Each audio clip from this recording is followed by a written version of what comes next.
We're discussing the case of child abuse, obviously, and all of that. And I was going to ask you, I asked you a question about already. Education, yes. So first of all, ignorance is not an excuse. And that's why I like what the legal luminaries have said here, that these people need to be punished and made an example of. So even if you do not know that this is a crime, unfortunately, you have committed it. So you will go in for it to set a deterrent to other people who are processing doing what you have done. That is on one hand. But education and awareness is very important, because sometimes we assume that people know better when they don't. If you ask this woman a question, aside from the fact that she was able to separate her own child from another child, I've already established that she did not see that child as a human being. And something may have brought that. It's possible from where she was coming from, her parents maltreated their health, did not see their health as a human being. There was a time somebody came to visit me and they saw how I was doing with my help at the time. We're eating on the dining. She was sharing food with my kids and the person called me and said, no, she's a house help. Why is she sitting on the dining? Why is she watching television? My house help will boldly tell my husband when he's going to work, Daddy, DSTV has expired, though. Make sure you do it before you come back. That's the sort of, like, everybody was free, everybody was seen as a child in my home. The woman did not find it funny. After she left, I told myself, I don't want this person as my friend. She cannot come to my house anymore. Why are you bringing division between my kids and the help? I don't see them as different. So the idea that many people, we assume that many people know better. They may not know better. And it's aside from the fact that they will be punished for the crime, we also need to understand that it is a psychological problem for you as a human being, not to know that another human being is a human being. It's a psychological problem. It's a mental problem. And that will also be addressed. It will start from awareness. It will start from education. It will start from deterrent. You know already that it is in a law. So those of you who do not have brain to know that a human being is a human being, know this is your punishment, while we're helping other people not to fall into that trap. We also need to talk about our child domestic labor that is very weak. And this is not only in Nigeria. All over the world, are you people not listening to Epstein files? What are they doing with children? Those billionaires, what have they been doing with children? Also, it's a human, cannibals. Yes, it's a human, will I call it a human weakness or human failure, or human wickedness? I don't know what to call it, where there are certain people that put themselves above other people and use that opportunity to be cruel to them, right? So it's not just a Nigerian thing. Today. It's not just a Nigerian women wickedness thing. Some people were even calling tribe. It's not just a tribe thing. It's the warped mentality that I look at you and I don't see you as a human being. There's a problem already. Really, and we have to tackle that problem. It's very, very important. So our with child labor laws, we need to begin to talk about it. We need to begin to enforce it. We need to begin to put that. See, no child underage should be a servant, should be working in the first place. We should prosecute. Let's also talk about the bystander who raised alarm. You know, many times people see all of these things and remove their face. They too have normalized it. Yes, they've normalized. I beg, I beg, you know, consign me, make a mind my business. But this person was able to speak out. We too, when we have things like this happen around us, we must speak out. So the person did not speak out. Let me take Alexandra's call. Okay. The person didn't just speak, the person intervened. Yes, intervened. Spoke out and intervened. Alexandra, welcome to the show. Good morning. Hello, good morning. Good morning. Hi, everybody. Very well. We're doing amazing. Okay. Yeah, concerning this issue or this case you're talking about, yeah, the woman is just naturally wicked. There is no excuse about it. There is no point saying she needs to go for brain evaluation or whatever. Now, the thing is this. Most people don't know how to control their anger. They have this anger issue. They don't know how to control it. It's so painful that she has her own kids. So she should know how this other child also came to this world. How the mother pushed this child, you know, went through labor, brought this child into this world, the same way she did hers. Do you understand? So I think the problem is not knowing how to control her anger. Yes, some children can be so annoying. Especially when you corrected them, but these are kids. They keep making mistakes. Do you get? So if you know you cannot control your anger when it comes to other children, other people's children, please do well to send them back. Then train your own children the way you want to train them. Yeah, Mama. You know, you send your child on an errand and she misses it, she doesn't, do it properly, and let me see if you change that your child. So I think the problem is not knowing how to control your anger. But when it comes to your own children, you know how to control it. When it comes to other people's children, you probably shall stop. Maybe this little girl, you can imagine the age. Probably this little girl would have probably forgotten how to collect change for like 5 to 6 times. And this time around, I probably shall be flogging this child. But this time around, she said, but I have to do something to teach this child a lesson so that she will know that what is a child. People keep making mistakes. So if you know you cannot condone her mistakes, send her back to her parents. It's as simple as ABCD. So please, it's not just to this one. These things are happening because this one now, there was one I watched so many years back. This lady locked this boy with a dog in the dog cage. Somebody's child, the son, in the dog cage with her dog, simply because he made one silly mistake. Can she do that to her child? So it's an anger issue, but anger issue that can be controlled when it comes to children. When it comes to other people's children, you cannot control it. So please, my point is that if you know you cannot handle these children, please take them back to their parents. Thank you so much. God bless you. Good morning. Yes, I was saying that the intervener did not intervene because they had a minor as a maid.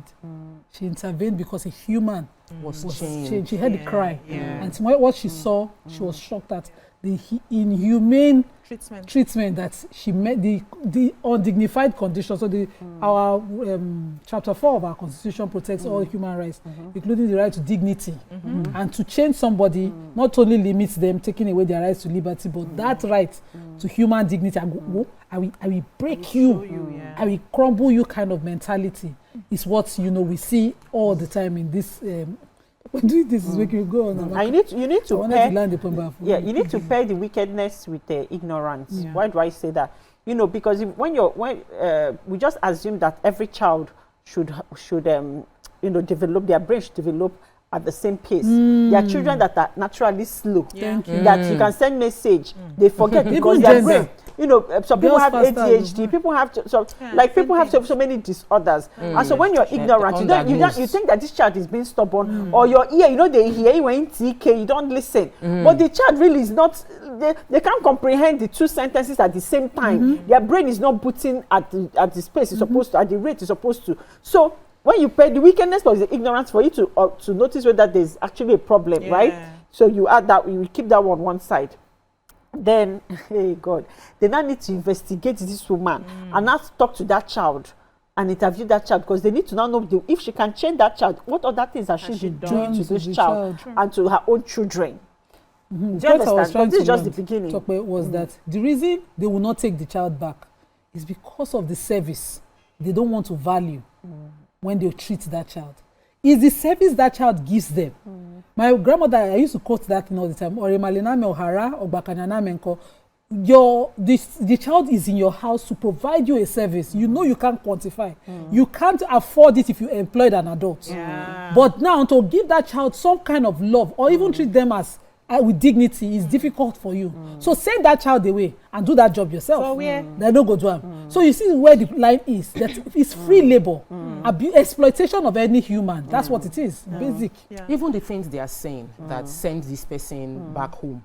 For me, I don't even value that conversation. I've had someone that had a family member come and then they sent the person back, and I was telling the person that if it is your own child, would you send your child back? It's better than not treat the child with dignity. Yes. You see why if you cannot love the child, send the child back. You see why we need to get people informed, educated and aware. What Amaka said was so true in the way children develop. Many of these parents don't even understand how children develop. And so and so they transfer all of this aggression because you feel, as a matter of fact, when a child is too obedient, you need to be afraid. Let's say this now. You need to worry. When you have a child that's growing and he's too obedient, anything you say he does not question you. I pray for you, because that child, something is coming. there's something wrong. Children are meant to naturally disobey. Children are meant to test you at an age. At any age. But you just keep talking, you just keep guiding, you just keep loving,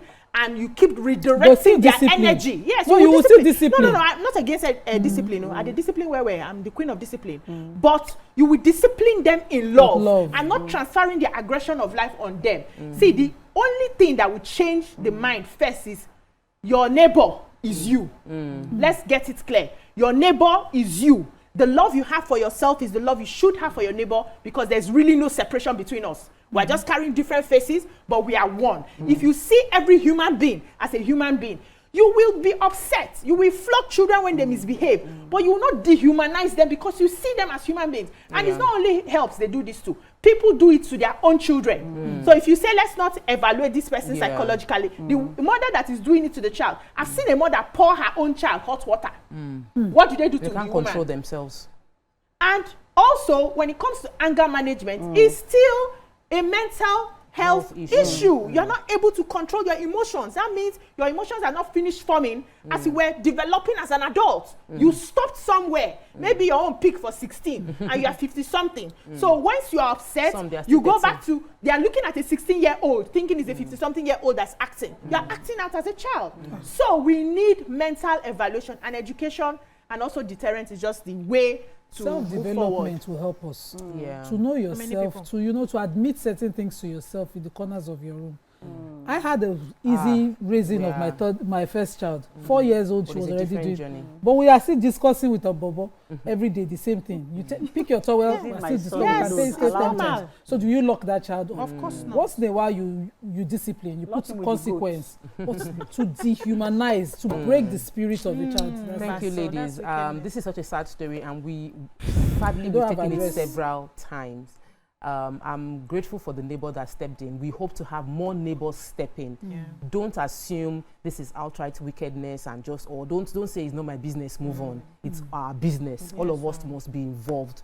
If it is going to change, it begins with us taking responsibility for our neighbor. If you see an underage house girl, call your neighbor and say, don't you think you shouldn't have, this girl is not old enough to even take care of herself, talk less of cleaning house and taking care of your own children. Let us step in. The government can do everything. We would support the government, and hopefully would also see more punitive, or would like say justice being meted out to those who have carried out these inhuman actions publicly. That's what we can take on this segment. We'll take a break. When we return, we continue with the show. Stay with us. We'll be right back.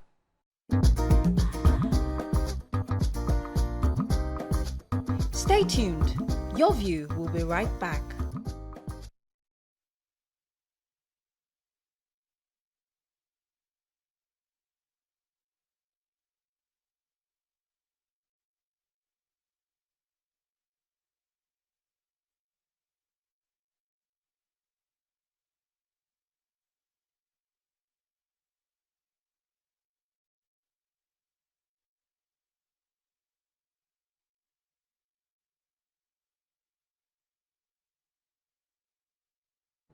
Person say a child I knew attempted to take her own life after 21 years of obedience. No, when your child is too obedient is a problem. I don't want. All right, good to have you join us, sir.